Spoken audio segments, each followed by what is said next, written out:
Welcome to the Book Review Podcast. Today we're diving into a book that, honestly, it really reshaped how I think about money and maybe even life itself. It's called The Psychology of Money: Timeless Lessons on Wealth, Greed, and Happiness by Morgan Housel.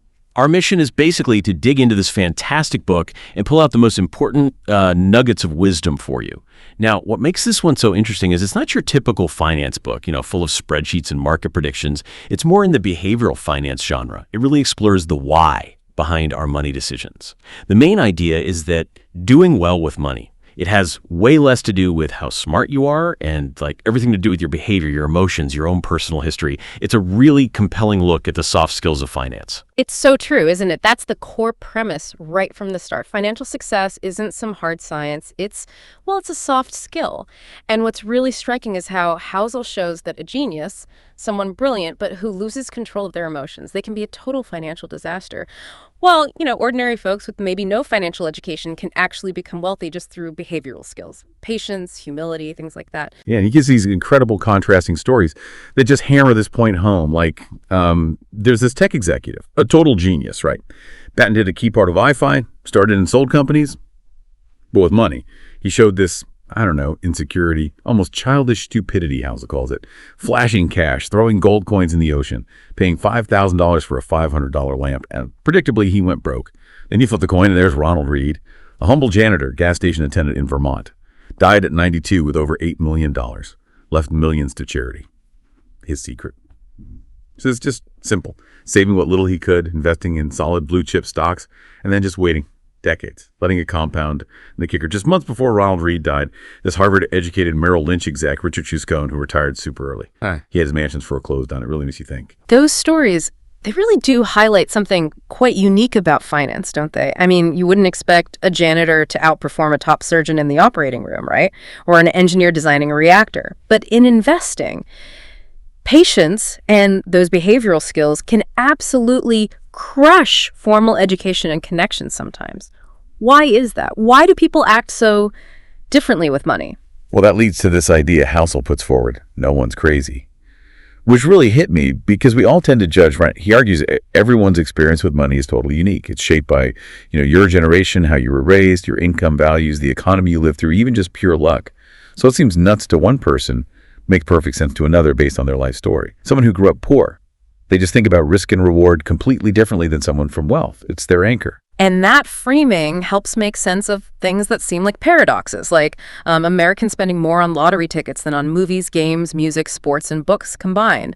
And the lowest income folks spend 4 times more. Housel describes buying that ticket for someone living paycheck to paycheck as maybe the only time they can hold a tangible dream of getting the good stuff. It's like paying a tiny fee for a dream that maybe wealthier people just take for granted. So while it might look irrational from the outside, it's understandable in context. And zooming out even further, Housel reminds us we're all actually pretty new to this whole modern financial system. I mean, think about it. The 401k didn't exist before 1978. Roth IRA, 1998. Consumer debt like we know it, that really only exploded after World War II. So we're all kind of winging it in a way. What looks like crazy behavior might just be people trying to navigate this complex system without, decades of personal trial and error to fall back on. That's a really crucial point. And it touches on how many outcomes are just outside our direct control. The book introduces this powerful idea: nothing is as good or as bad as it seems. Life outcomes are shaped by forces way beyond just individual effort. Forces like luck and risk. They're almost like siblings, constantly, often invisibly, shaping our path. Oh, the example he gives is just devastatingly effective. Bill Gates and his school friend, Kent Evans. Gates had what Housel calls 1 in a million luck. His high school was one of the only ones in the world with a computer back then, thanks to a forward-thinking teacher and a rummage sale. In 1968, before most universities, huge edge. But then there's Kent Evans, equally smart, equally ambitious. He experienced 1 in a million risk. Died in a mountaineering accident before graduation. He could easily have been a co-founder of Microsoft. The exact same magnitude of force. 1 in a million, just working in completely opposite directions. Chilling. And what's fascinating psychologically is how hard it is for us to really see luck or acknowledge it. Economist Robert Shiller asks what's the exact role of luck, but it's almost impossible to pin down. If you attribute someone else's success to luck, you might sound jealous. If you attribute your own success to it, Well, that can feel demoralizing, so it's just easier to ignore it, isn't it? Which leads us to constantly overestimate skill. And we love simple stories, don't we? We look at Cornelius Vanderbilt or Rockefeller bending the rules, and we call it cunning business smarts. But that line between bold and reckless, it's incredibly thin. Often you only see it looking back. Even Benjamin Graham, the father of value investing, most of his fortune came from one massive lucky break, Geico stock, that actually violated his own rules about diversification. The reality is messy. So the lesson here isn't cynicism, but maybe caution. Be careful who you praise and admire. Those extreme outcomes, the billionaires or the spectacular failures, they're often the least useful examples for your own life because they're so heavily skewed by extreme luck or risk. Instead, focus on broader patterns, things that are more common, more repeatable, and realize when things are going amazingly well, maybe pause and acknowledge luck's role, which also implies risk is present. And when things are tough, remember, it might not be entirely your fault. It could just be risk showing its face. That leads perfectly into one of my favorite sections, this idea of never enough. There's that brilliant anecdote, you mentioned it earlier, with Joseph Heller, author of Catch-22. He's at a party with a billionaire hedge fund guy who made more in a day than Heller earned from his entire novel. And Heller says, "Yes, but I have something he will never have. Enough." Wow.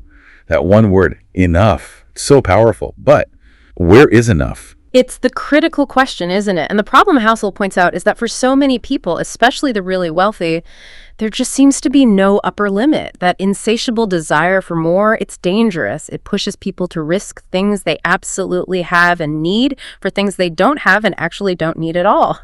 And we see these cautionary tales constantly. Rajat Gupta, former CEO of McKinsey, worth $100 billion. $100 million. Yet he goes to prison for insider trading because he desperately wanted to be a billionaire. He risked everything. Bernie Madoff.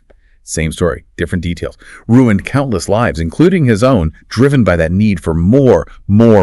Warren Buffett put it so simply, didn't he? To make money they didn't have and didn't need, they risked what they did have and did need. And that's foolish. It is just plain foolish. He added, if you risk something that is important to you for something that is unimportant to you, it just does not make any sense. It's crystal clear. So boiling down Housel's wisdom on enough, maybe 4 key things emerge. 1, the hardest financial skill, getting the goalpost to stop moving. Seriously. 2, social comparison is poison. Keeping up with the Joneses or the Zuckerbergs. The ceiling is so high you can never reach it. It's a game you can't win. Like Vegas, the only way to win is to walk away early. 3, enough doesn't mean settling for too little. It means realizing that endless appetite will lead to regret. And 4, some things are just never worth risking, no matter the potential gain. Reputation, freedom, family, friends, happiness. Knowing when to stop taking risks that could damage those. That's crucial wisdom. Absolutely. And building on that, if behavior is so key, how does that success actually accumulate? This brings us to confounding compounding. It's the subtle, almost hidden engine behind massive wealth creation. Housel uses the analogy of ice ages. Tiny, imperceptible shifts in Earth's tilt, compounding over thousands of years, lead to monumental change. Finance works the same way. And the prime example, of course, is Warren Buffett. His $84.5 billion net worth. Okay, the number fluctuates, but you get the idea. It's not just because he's a great investor. It's because he's been a great investor for, like, 3/4 of a century. He started investing at age 10. And get this, something like $84.2 billion of his wealth came after his 50th birthday. His skill is investing, sure, but his secret, it's time. That's it, precisely. Compare him to Jim Simons at Renaissance Technologies. Simons has compounded money at a staggering 66% annually since 1988. Buffett's around 22%. Yet Simons' net worth is significantly less, maybe 75% less, because he didn't really hit his stride until he was 50. It just underscores the unbelievable power of time in the compounding equation. Small, steady gains over a very long time lead to mind-boggling results. Which brings up another critical distinction Housel makes. Getting wealthy versus staying wealthy. They're really different things. Getting money often involves taking risks, being optimistic, putting yourself out there, but keeping money, that requires almost the opposite mindset. Humility, maybe even a little fear, definitely frugality, and acknowledging that luck plays a part. He mentioned Sequoia Capital, the super successful VC firm, their mantra, always being afraid of going out of business. That survival instinct. And look at Buffett again. His enduring success isn't just about brilliant investments. It's about what he didn't do. He didn't take on excessive debt. He didn't panic sell during crashes. He didn't ruin his reputation. He didn't stick to one rigid strategy forever. He didn't burn out. He survived.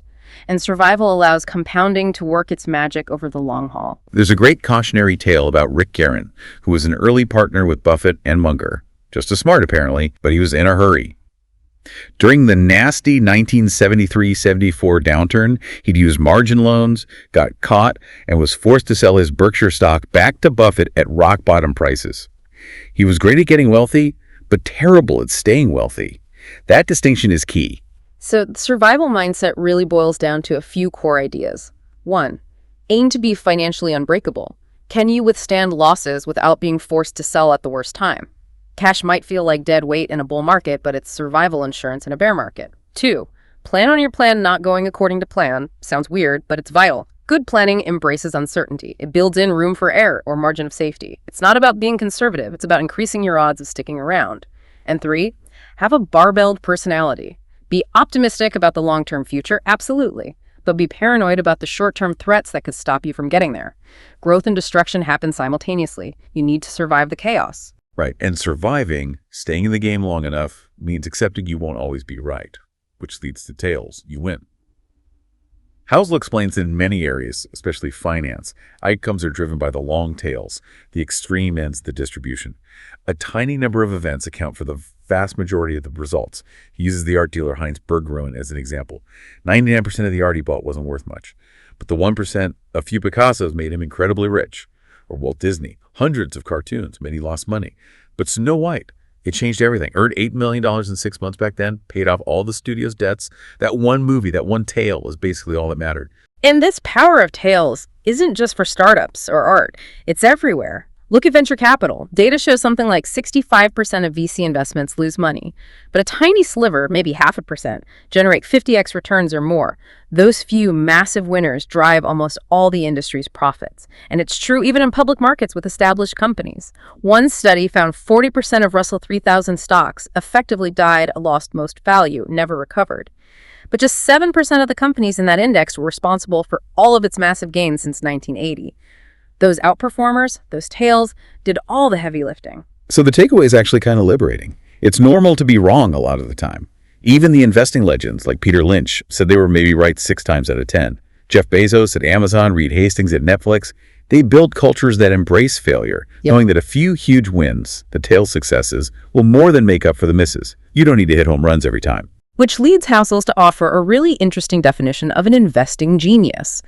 The man or woman who can do the average thing when all those around them are going crazy. Think about it. Just consistently investing a set amount month after month, year after year, through thick and thin, even during crashes. That average behavior often beats trying to be clever and time the market. Because, as the next chapter title says, nothing's free. Everything in finance has a price. And often the key is just figuring out what that price is and being willing to pay it. For investing success, the price isn't usually paid in dollars and cents. It's paid in things like volatility, fear, doubt, uncertainty, and regret. These are real costs, but they're invisible until you're actually feeling them, right?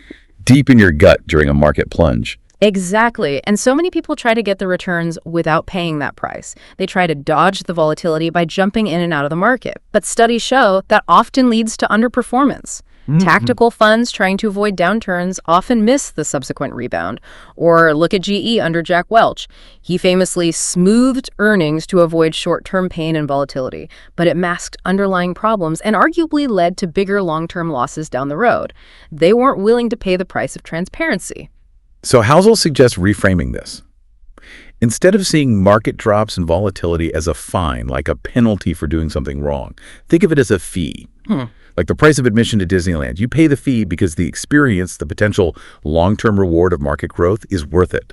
Accepting that volatility is the fee, not a fine, helps you stay invested long enough for compounding and those positive tails to work their magic. Shifting focus slightly, but still deeply connected, Housel really emphasizes what true wealth enables. He argues the highest form of wealth isn't fancy stuff. It's the ability to wake up every morning and say, I can do whatever I want today. Control over your time. That, he says, is the greatest dividend money pays. It's a universal fuel for joy. Oh, absolutely. That resonated so strongly with me. Even a small amount of wealth buys you options, buys you time. Enough savings to take a sick day without worrying. Enough for a 6-month emergency fund, so you're not beholden to a bad boss. More wealth might let you take a lower-paying job with more flexibility or handle a medical emergency without financial panic. I actually quit an investment banking internship years ago. It was intellectually stimulating, sure, but the hours were brutal. No control over my time. Doing something you love on someone else's demanding schedule can feel just as bad as doing something you hate. Buying back your time, that's invaluable. There's a great story about Derek Sivers, the founder of CD Baby. He said he felt truly free when he was 22 and had saved just $12,000. That was enough for him to quit his job and become a full-time musician, earning just enough to get by. When he later sold his company for millions, he said it didn't actually change his sense of freedom much. He'd already achieved that with the initial savings that bought him control over his time. And yet there's this paradox, right? America is richer than ever, way richer than in the 1950s, but are people significantly happier? The data suggests, not really. We seem to have used a lot of that extra wealth to buy bigger houses, fancier cars, more stuff. But often it comes at the cost of controlling our time. Modern jobs often mean our brain is always at work.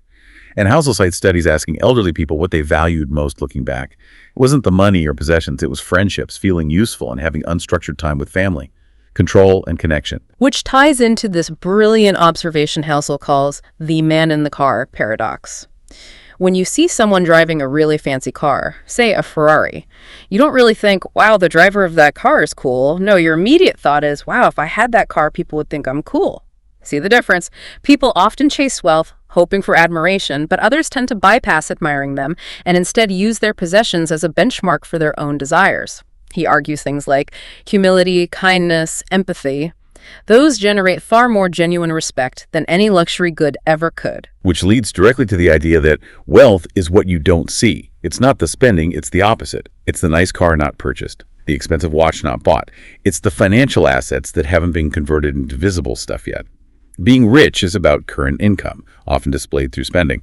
Being wealthy is about income not spent. It's hidden. It represents options, flexibility, freedom. So, if wealth is hidden, how do you build it? Why save? The book makes a compelling case that building wealth has surprisingly little to do with your income level or even your investment returns. It has everything to do with your savings rate. He uses the analogy of the 1970s oil crisis. The solution wasn't just finding more oil, it was becoming more efficient, using less energy. Similarly, financial wealth is often built most effectively through efficiency, spending less, frugality, and crucially, your savings rate is far more within your control than market returns or your salary level, often. And the value of that wealth you build is always relative to what you actually need. A high savings rate means you inherently need less to live on, so your accumulated wealth goes much further. Howells has this great line, one of the most powerful ways to increase your savings isn't to raise your income, it's to raise your humility, end quote. People who achieve lasting financial success often just don't give a damn what others think about them. They're not trying to impress anyone with spending. And maybe one of the most profound points about saving, you don't actually need a specific reason to save. You don't need to be saving for a down payment or for a new car. Just save. Saving is essentially a hedge against life's inevitable surprises. It buys you that control over time we talked about. It lets you wait for opportunities, change careers, weather storms, that unseen return of flexibility and peace of mind. It's incredibly valuable, maybe even incalculable. Okay, this next one challenges a lot of standard financial advice. Reasonable, rational. Housel just lays it out. You're not a spreadsheet. You're a person, a screwed up, emotional person. I love that. He uses the analogy of having a fever. Technically, a fever might help fight infection, right? But we take medicine because the discomfort is unbearable. Doctors have to balance the rational cure with what the patient can actually tolerate. Or Herr Markowitz, the Nobel Prize winner in economics for portfolio theory. For his own money, he chose a strategy designed to minimize future regret. That's a deeply human, reasonable goal, even if it wasn't perfectly rational on paper. It's such a critical insight. Think about that Yale study Housel mentions. It showed that using 2-to-1 leverage on stocks would rationally lead to much higher retirement wealth, statistically speaking, even if you got wiped out occasionally. But as Housel says, it's absurdly unreasonable because no normal human could emotionally withstand that kind of volatility and potential ruin. This is why being emotionally bought in, maybe even loving your investment strategy, even if it's not theoretically perfect, that gives you an edge. Because you're more likely to stick with it when things get tough. Endurance is key. So things that might seem irrational on a spreadsheet can be perfectly reasonable for a human being. Having a home bias in your investments because familiarity feels safer. Maybe day trading a tiny portion of your portfolio just to scratch an itch knowing it's not optimal. Housel suggests that's okay if it helps you stick to your main long-term plan. We're human. We want forecasts, even though most are terrible. Even Jack Bogle, Mr. Passive Index Fund himself, apparently invested in his son's active higher fee fund. Why? As Housel quotes him, life isn't always consistent. It's about finding what works for you, emotionally and practically. And finding what works means grappling with the unexpected. Which brings us to surprise and the need for room for error. Stanford professor Scott Sagan's quote is perfect here. Things that have never happened before happen all the time. History's a guide, sure, but it's not a perfect map of the future. Investors often fall into this trap, the historians as prophets fallacy. We over-rely on past data, especially in fields like finance, where human behavior and innovation constantly change the game. Richard Feynman's quip nails it. Imagine how much harder physics would be if electrons had feelings. Well, investors do have feelings, and that makes prediction incredibly messy. Yeah, and history often fails to predict the truly important events, the massive outliers. Think about the Great Depression, World War II, the invention of vaccines, 9/11, the internet boom. These rare, often unpredictable events shape almost everything. They're the real drivers of long-term change. Plus, history doesn't count for new structures. The 401k system, the rise of venture capital, massive shifts in how industries work. These things change the playing field. Benjamin Graham's old investment formulas, they don't work so well today. Not because he was wrong then, but because, as Housel says simply, things changed. All of which underscores why room for error is absolutely essential. Housel borrows the idea from blackjack card counters. You have to give yourself room for error. You have to plan on your plan not going according to plan. This is basically Benjamin Graham's famous margin of safety concept. Having that buffer, that cushion, renders the forecast unnecessary because you're prepared for a range of outcomes, not just the one you expect. Exactly. And it's not just about being conservative or defensive. Having room for error is what gives you endurance. It allows you to survive the inevitable bumps, the unexpected shocks, and stick around long enough for those positive tail events, those low probability but high impact wins to eventually show up. Think of Bill Gates keeping a year's payroll in cash, just in case. Or Buffett saying he won't trade a night's sleep for potential extra profit.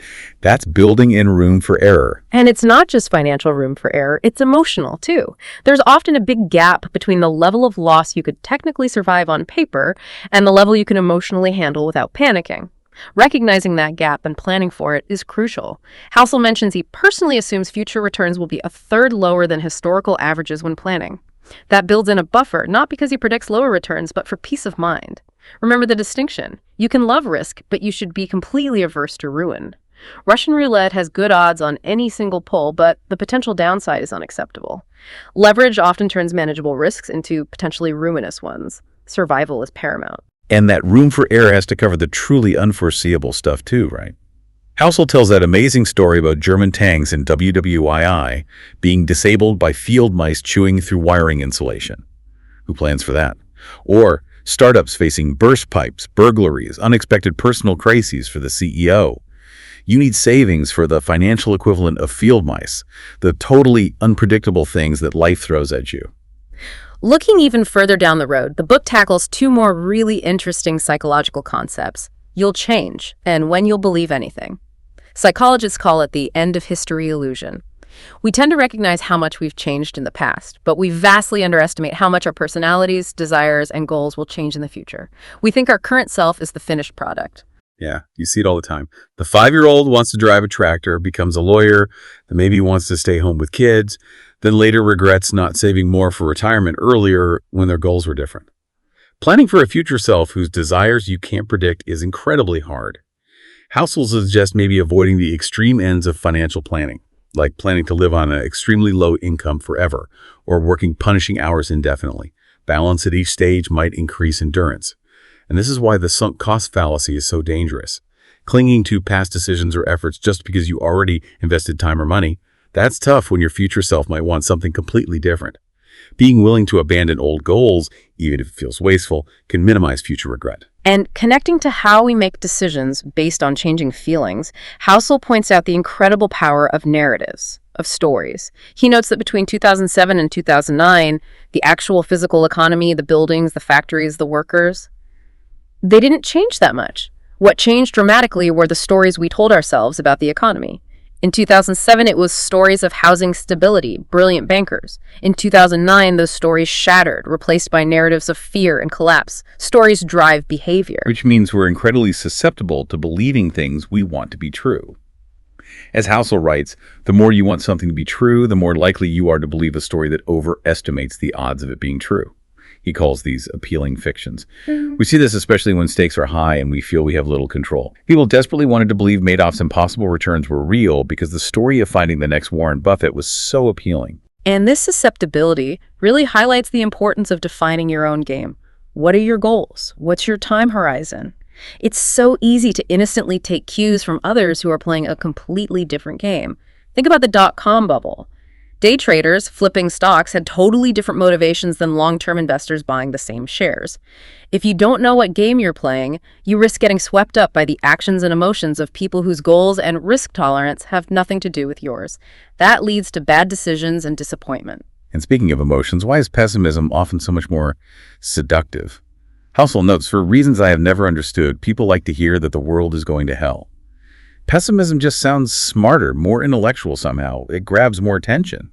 Forecasts of doom get taken way more seriously than forecasts of incredible progress, even when the optimistic forecasts turn out right, like Japan's post-WWII boom. Why do we gravitate towards the negative? Well, Housel offers a few compelling reasons. One, it's instinct, loss aversion. We're hardwired to treat threats as more urgent than opportunities, survival mechanism. Two, financial news is universal. Bad economic news feels like it affects everyone, so it grabs headlines instantly. Good news is often slower, more specific. Three, pessimism often involves simple extrapolation, taking a current negative trend and assuming it continues forever without accounting for how markets and people adapt and solve problems, like predicting we'd run out of oil in 2008 right before fracking innovation changed everything. And four, progress is slow and cumulative, while setbacks are fast and dramatic. Decades of medical advances happen incrementally, but a market crash happens overnight. Destruction is just a better story, unfortunately. Which brings us right back around to that crucial idea. You have to understand the price of success, the inevitable volatility, the setbacks, the fear that comes with long-term growth, and you have to be willing to pay that price. Exactly. So as we try to bring this all together now, as Housel titles his concluding thoughts, think of it like modern medicine. Good doctors don't just dictate treatment anymore. They lay out the options, the pros and cons, and help the patient decide what's right for them. Similarly, we can't tell you exactly what to do with your money. We don't know your specific situation, your goals, your fears. But this book provides some powerful, near-universal truths to guide you. Yeah, distilling those actionable lessons. Maybe we can summarize the big ones. Be humble, be forgiving. Things are rarely as good or as bad as they seem. Respect luck and risk in your own life and when looking at others. Less ego equals more wealth. Remember, wealth is hidden. It's the gap between ego and income. Delay gratification for future flexibility. Embrace imperfection. Accept that you'll be wrong often. Most decisions won't be home runs, but a few tails will likely drive most of your success. Just stay in the game. Use money to gain control of your time. That's its highest purpose. Be kinder and less flashy. Respect comes from how you treat people, not what you own. Just save. Save without a specific goal. Save for the surprises. It's the ultimate buffer. Define and be willing to pay the price. Volatility and fear are the fees for potentially good returns, not fines for being wrong. Worship room for error. That margin of safety provides the endurance needed for compounding to work. Avoid extremes. Your future self will be different, so extreme financial plans often lead to regret. Flexibility is key. Fear ruin, but embrace reasonable risk. You need risk to get ahead, but never take risks that could wipe you out completely. Define your own game.